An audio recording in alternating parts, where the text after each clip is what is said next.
नमस्कार, मैं मनीषा राघव। आप देख रहे हैं डेली 24 भारत। खबरों की शुरुआत करते हैं।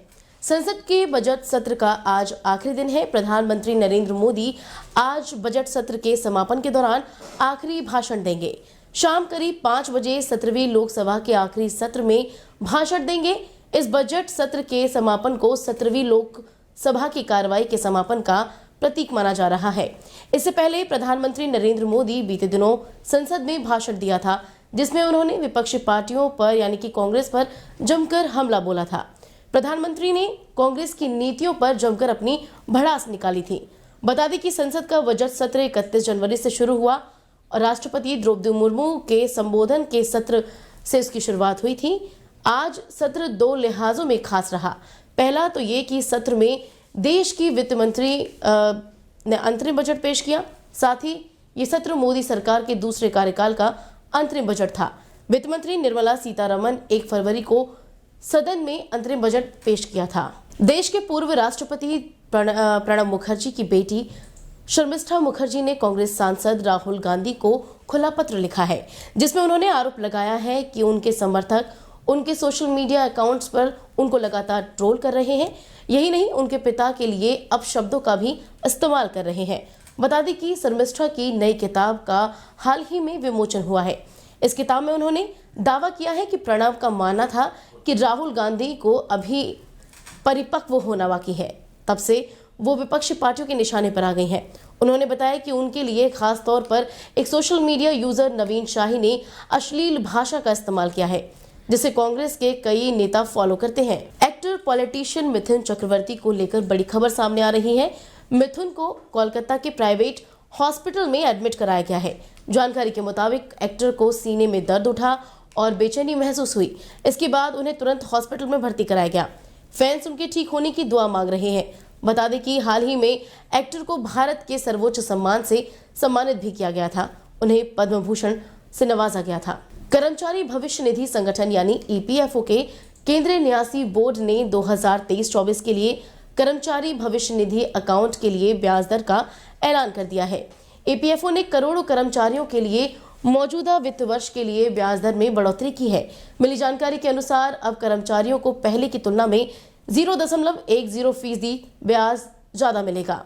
इसका मतलब है कि अब आपके पीएफ अकाउंट पर 8.25% का ब्याज दिया जाएगा। बता दें कि पिछले साल 28 मार्च को ईपीएफओ ने 2022-23 के लिए कर्मचारी भविष्य निधि खुला खातों के लिए 8.15% की ब्याज दर की घोषणा की थी। वहीं ईपीएफओ ने FY22 के लिए 8.10% का ब्याज भी दिया था।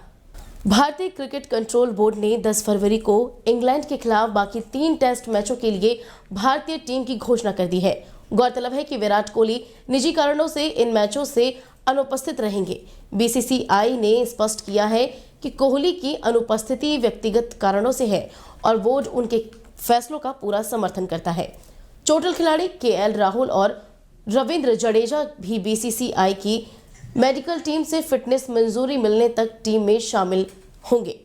तो वहीं दूसरे टेस्ट के बाद कमर और ग्रोइन एरिया में अकड़न महसूस करने वाले श्रेयस अय्यर भी इंग्लैंड के खिलाफ बाकी मैचों के लिए टीम का हिस्सा नहीं है। अब खबरें उत्तराखंड से। उत्तराखंड के हल्द्वानी में भयानक हिंसा हुई है। आगजनी, पथराव और प्रशासन के एक्शन में कुछ लोगों की मौत भी हुई है। शुक्रवार को हल्द्वानी में कर्फ्यू लगा दिया गया और देखते ही गोली मारने के आदेश भी जारी हुए। वहीं उत्तराखंड में अलर्ट जारी कर दिया गया है। ऐसी हिंसक घटनाओं का सबसे पहले असर पर्यटन और क्षेत्र पर पड़ता है। टूरिज्म सेक्टर संकट में पड़ता है। जिन लोगों को नैनीताल की ओर जाना है या वहां से आना है, उनके लिए मुसीबतें बढ़ जाती हैं।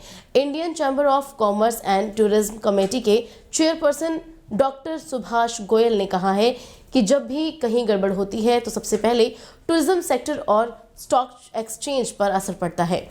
सैलानी सुकून के लिए घूमने फिरने जाते हैं, एंजॉय करते हैं। दिल्ली में नैनीताल के रास्ते से हल्द्वानी पड़ता है। हालांकि एक बाईपास भी है जिससे लोग आ जा सकते हैं। टीवी और अखबारों में आ रही खबरों से सैलानियों में डर बना हुआ है। हल्द्वानी में हुई हिंसा पर देश भर में लोगों ने दुख जताया है। हिंसा की वजह से हल्द्वानी शहर में तनाव का माहौल दिखाई दे रहा है। अभी भी इंटरनेट सेवाएं बंद हैं। हल्द्वानी की घटना पर पूर्व मुख्यमंत्री हरीश रावत का भी बड़ा बयान सामने आया है। हरीश रावत ने हल्द्वानी में हुए बवाल को दुर्भाग्यपूर्ण घटना बताया है और लोगों से शांति संयम बनाने की अपील भी की है। हरीश रावत ने कहा है कि इस घटना की जब पूरी जानकारी हो जाएगी तो बहुत सारे लोगों को शर्मिंदा होना पड़ेगा। आपको बता दें कि हरीश रावत ने सिडकुल और भील में रोजगारों को लेकर पदयात्रा भी की है, जिसमें बड़ी संख्या में कांग्रेस कार्यकर्ताओं के साथ भील से जुड़े यूनियनों के कर्मचारी भी मौजूद रहे। इस दौरान हरीश रावत ने बीजेपी सरकार पर आरोप भी लगाए हैं कि इसके राज में यानी कि बीजेपी के राज में श्रमिकों पर उत्पीड़न किया जा रहा है। फैक्ट्रियों में श्रमिकों की संख्या कम हो रही है। सरकार ने श्रम कानूनों में बदलाव करके पूंजीपतियों को लाभ पहुंचाने का काम किया है। इसके साथ ही हरीश रावत ने सरकार से श्रम कानूनों में बदलाव करने और सिडकुल भील में रोजगार बढ़ाने की मांग भी की है। तरफ अंधेरगर्दी भी हो रही है, कितनी फैक्ट्रियां बंद हो गई हैं, कितने संस्थान बंद हो गए हैं, स्ट्रेंथ अपनी आधी घटा करके कम कर दी है। उधर BHEL में भी वही स्थिति है। 2016 में जितने लोग काम कर रहे थे आज उसका 1/4 रह गए हैं। तो ये इससे क्या है, हमारी धरती में उद्योग लगे हैं और मगर इस धरती के बेटों का शोषण हो तो वो उचित नहीं है। तो हम उस शोषण के खिलाफ आवाज़ उठा रहे हैं ताकि जो उत्पीड़न हो रहा है कर्मचारियों का, श्रमिकों का, वो उत्पीड़न रुके। और ये सब कर्मचारी संगठनों के लोगों ने और सभी ये सर्वदलीय सर्वसोच के जितने लोग हैं, जो संघर्षशील लोग हैं, वो सब इसमें सब क्या चाहते हैं कि देश भर में पत्थरबाजी आसान हथियार बन गई है। हर उपद्रव में पथराव की घटना सामने आती है। उपद्रवियों के लिए अब सबसे आसान हथियार है पत्थर। हल्द्वानी में घटित घटना भी इसी का जीता जागता उदाहरण है।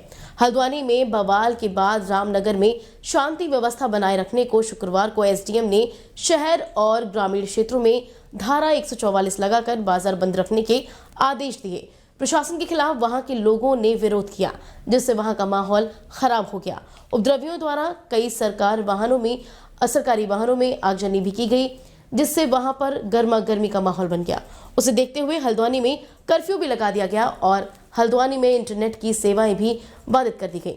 जगह जगह पर पुलिस फोर्स की भी तैनाती की गई। इस बीच मुख्यमंत्री पुष्कर सिंह धामी ने कहा कि उपद्रवियों के खिलाफ सख्त से सख्त कार्रवाई की जाएगी।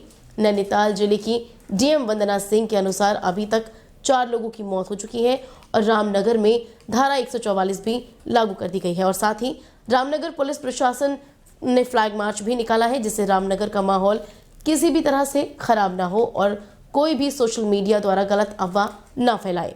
प्रशासन ने रामनगर की जनता से अपील भी की है कि सभी लोग धारा 144 के नियमों का पालन करें। साहब से बातचीत हुई थी, उन्होंने यही कहा कि चूँकि हालात ज़रा सेंसिटिव है तो इसका ख्याल रखा जाए। तो चूँकि कल हमें खबर मिल गई थी हल्द्वानी के हालात के बारे में, तो हमने अपने आप ही तमाम ही मस्जिदों को, सारे इमामों को ये मैसेज फॉरवर्ड कर दिया था कि आप तमाम ही हज़रात अपनी मस्जिदों में लोगों को एक पैगाम दें कि वो अमन और सुकून का माहौल बनाए रखें। कल शाम को हल्द्वानी में जो हिंसा की घटनाएं हुई, उसके मद्देनजर रामनगर परगना अंतर्गत धारा 144 लागू कर दी गई है और उसी के दृष्टिगत शांति कानून व्यवस्था बनी रहे। शहर में पर्याप्त पुलिस बल को तैनात किया गया है। उस पुलिस बल के माध्यम से हमारे द्वारा आज एयर डोमिनेशन करते हुए फ्लैग मार्च निकाला गया है। सभी से ये अपील की गई कि शांति कानून व्यवस्था बनाए रखें, किसी प्रकार से किसी भी अफवाहों को ध्यान न दें और यदि किसी व्यक्ति के द्वारा किसी प्रकार से ऐसी कोई गतिविधि की जाती है उसके खिलाफ सख्त कार्रवाई की जाएगी। भगवानपुर विधानसभा क्षेत्र में विधायक ममता राकेश के अथक प्रयास से विकास कार्यों में काफी तेजी देखने को मिल रही है। भगवानपुर विधायक ममता राकेश के लिए किए गए अनेक विभागों के प्रस्ताव पर अलग अलग गांवों में विकास कार्य हो रहे हैं। बड़े से लेकर छोटे तक हर प्रकार के विकास कार्यों में विधायक ममता राकेश सक्रिय नजर आ रही हैं। अभी हाल ही में जहां भगवानपुर कस्बे को जल निकासी से निजात दिलाने के लिए करोड़ों रुपए की लागत से पाइपलाइन बिछाकर कार्य प्रगति पर किया गया, तो वहीं गांवों में भी विकास कार्य कम नहीं हो रहे हैं। भगवानपुर विधायक ने काफी सालों से खराब पड़ी सड़क को बनवाकर उसका उद्घाटन भी किया। बता दें कि मंडावर गांव में एक सड़क पिछले 1.5 दशक से दयनीय हालत में थी।